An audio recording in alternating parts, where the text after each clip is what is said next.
Thai protest leader Suthep Thaugsuban has promised that his supporters will not obstruct advance voting for next week's general election. Mr. Suthep says protesters will not try to stop people from casting their ballots from Sunday, but will demonstrate outside polling stations.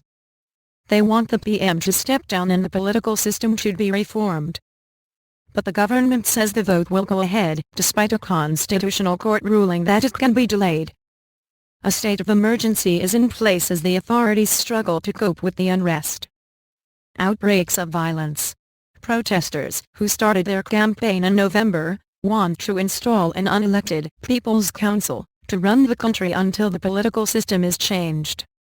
They say PM Yingluck Shinawatra's government is being influenced by her brother, exiled former leader Thaksin Shinawatra. At least 9 people have died since the wave of protests started last year. Both the pro-government, red shirt activists and the anti-government protesters had blamed each other for outbreaks of violence.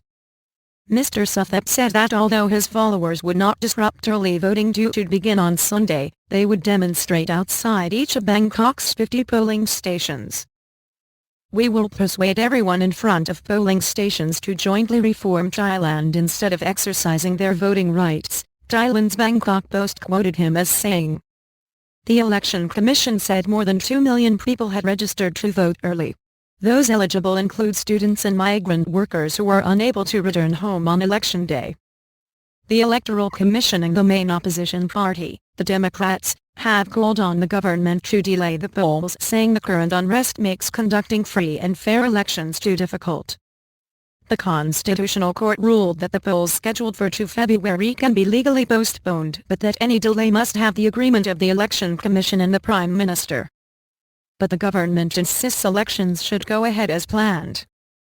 Ms. Yingluck's Pheu Thai party commands significant support, especially with rural voters, and is seen as likely to win the polls. The opposition, which resigned from parliament in December, has said it would boycott the elections. On Tuesday, the government imposed a 60-day state of emergency in Bangkok and surrounding provinces. The decree gives the government the power to control crowds and censor media, but its enforcement has remained unclear. Protests started after Thailand's lower house passed a controversial amnesty bill which critics said could allow former PM Thaksin Shinawatra to return without serving time in jail. Pro-government supporters have mostly stayed away from the latest protests, but observers fear further violence if they decide to take to the streets. Meanwhile, Ms. Yingluck is also being investigated by Thailand's anti-corruption body in connection with a controversial government rice subsidy scheme, a move that could potentially force her from politics.